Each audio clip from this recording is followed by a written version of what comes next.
Welcome to the 2026 SEC Baseball Tournament Game 6 post-game press conference. Joined by the Vanderbilt Commodores, represented by head coach Tim Corbin, along with all-SEC second baseman Mike Mancini. In a moment, Coach will give an opening statement, and then we'll take questions to Mike only, please.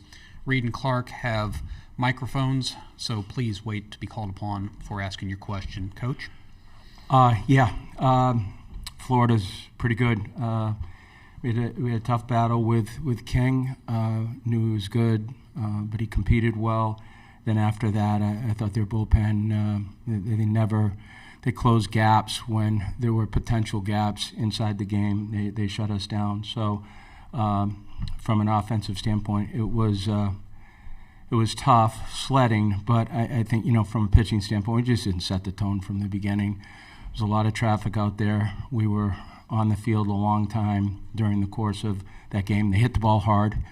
We didn't have advantage of the count, and when we did throw the ball across the plate, they did a good job of centering the baseball. So good team. First time I've seen Sully's team this year, but I knew they were good, but they beat us handily. All right, questions for Mike, please raise your hand. Any questions on the left side? Mike, what did it mean to just, go out with everything else that you had left, and just how do you just feel with if you guys don't play next week? What's your biggest take on this year, and what other stuff you want to accomplish next year? Yeah, just a very young group. I'm excited for the growth that the younger guys are going to continue to have and the experience that they had this year. They're put in positions that, if I was a freshman, I'm not sure I would be able to handle as well. So, hats off to the young guys. And, this program's in good hands with who we got. On the second row in the center. Yeah, Mike, y'all started actually hitting Aiden King pretty hard around the fourth inning. What was it that allowed you to kind of get those runs and good contact off him? Belief. We had belief throughout the game that we could do and we could score. And when you have belief, stuff like that happens. Or on the third row on the right. Mike, a lot of you guys were sitting in the dugout for a couple minutes after the game. I guess, could you just tell us what was going through your head in that moment and just the general vibe of you guys sitting in there? Not a lot of thought. Just it's tough. It's tough losing this tournament and not having things in our hand or in control right now. On the right side. Mike, if this is it for you here, how do you remember the season? How do you remember your career here? Just the growth that I've had, as a baseball player, but even more as a man.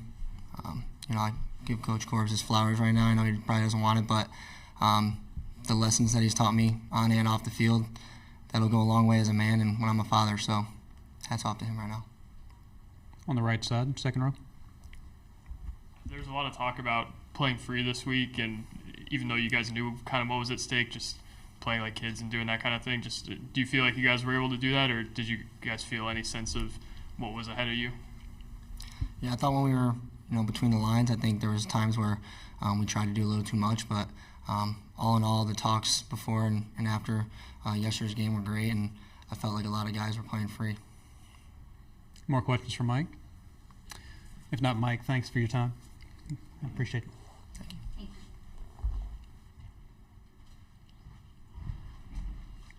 All right, if you have a question for Coach, please raise your hand. Let's start on the second row in the middle. Right there. Tim, if this is it for the season, what are you going to kind of take away from this year? Is there anything you have learned or would do differently? No, I can't answer that right now, Gentry. We just came off a game, so I'm processing that right now. It's going to take me some time to audit the program, which I've started to, and then I'll remove myself from emotion and just get to the point where I can look at things for what they are and not overreact either. We're in this position because of reasons in play. Look at that. I can't believe Florida lost 18 times. Jesus. But I'll just have to assess it with clear mind. right now's not the time to talk about that. For me, anyway. Stay in the middle. Yeah, Tim, you mentioned assessing the program. Are there any, staffing changes that you're planning on, whether it's adding somebody new to the staff or making changes to the current staff that you're, planning on doing in the off season? Ari, I'm not going to answer that question. I mean, no. I mean, I'm just not going to talk about something like that right now. Come on. We just played a game. With all due respect. You have a question from Coach in the back?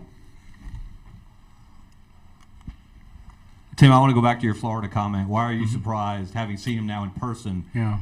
that they've lost that many games? Well, I just think they're well balanced. I mean, they're very athletic. Lawson's a big leaguer.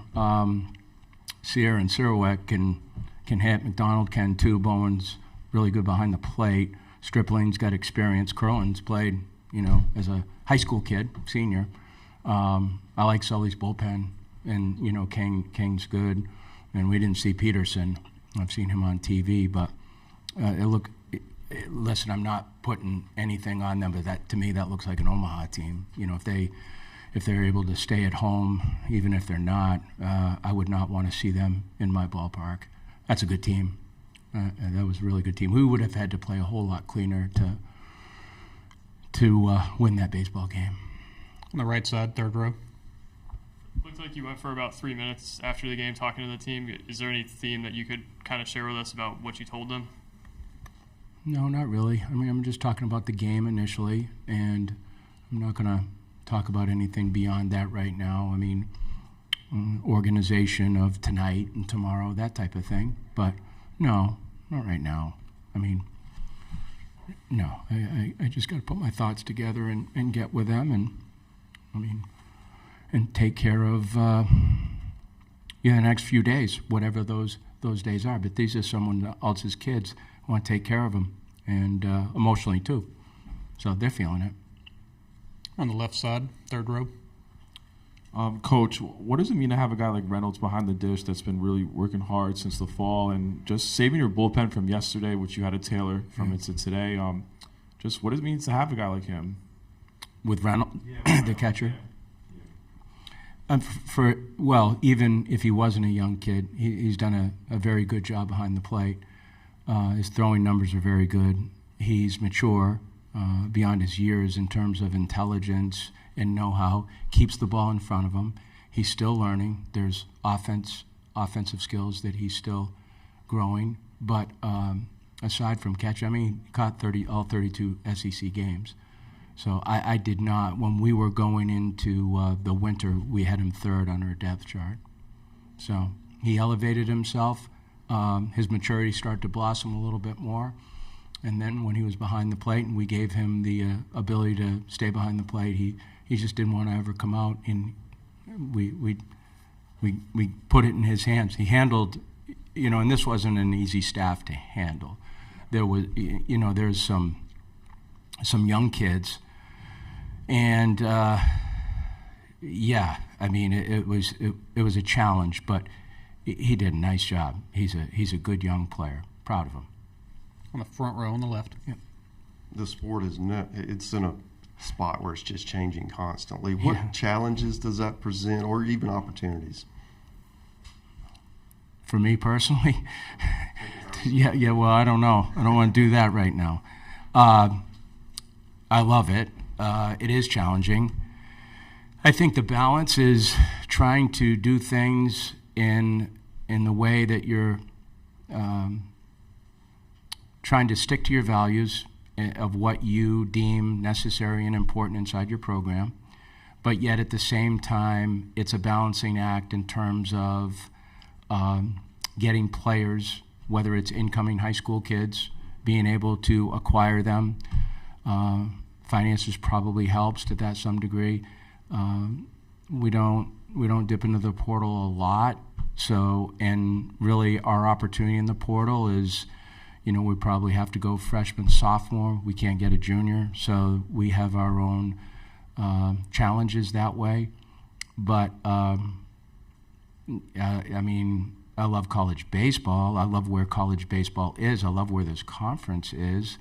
So I just look at it as, okay, you know, we've got some good players coming back, but we need to better ourselves. But I look at it as a nice challenge. I don't look at it and go, oh my gosh, you know. I just look at it and say, I'm going to figure this shit out some way, somehow. On the right side, third row.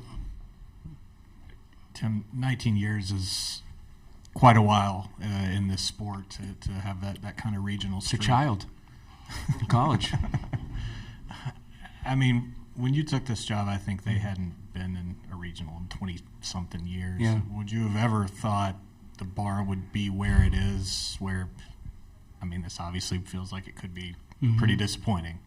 Yeah, I just didn't know. I mean, I went in head first, but I was very eager and very opportunistic, and I felt like Vanderbilt could be like, back then it was Rice, back then it was Wake Forest, back then it was Notre Dame, back then it was Stanford, and I thought, why not? You know, why not this school from Nashville, Tennessee, that's in the middle of the SEC? So, yeah, I felt like we could do something. Now, consistency is really tough. I think you know that. Consistency in anything, your job, how you show up every day. I mean, you have to have a motor, and you have to reinvent yourself a lot. And it takes a lot of effort, and I enjoy it, but we've been very consistent for a long period of time, and we'll always be measured against those years that we were at the top, and that's okay. There's nothing wrong with that. But that's the challenge, you know, for the program, is getting back to that point. And you know what? Sometimes streaks are streaks are streaks. You know, that's what they are. But sometimes when you don't go, a lot of times people start to understand, whoa, that was really tough. That was difficult to do. Yeah, it's difficult to do. Yeah, you know, just to get back at it and establish yourself as a regional contender every year. So I don't worry about it. You know, we did what we did. It is completely out of our hands. If there were 64 teams, do I think we're a 64? I do, but there's measurement devices to all of this, so, you know, people may not think that. But who knows? Who knows what happens? Might be some teams that have won their conference that win their tournament and open up some spots. If they open up some spots, we'll be waiting. Last one for Coach on the right. Chris? You got a pretty good group of freshmen and sophomores that you could maybe bring back. What excites you potentially about the core of the team you might have next year? Well, I really like that infield. I mean, I love Riker. I love Brody. I love Rooster. Gooden, I mean, that's a good nucleus of. They really did a good job defensively for us. I wish Mike had another year, because I'd really like Mikey to be. Mike's my type of kid. I like that kid. He's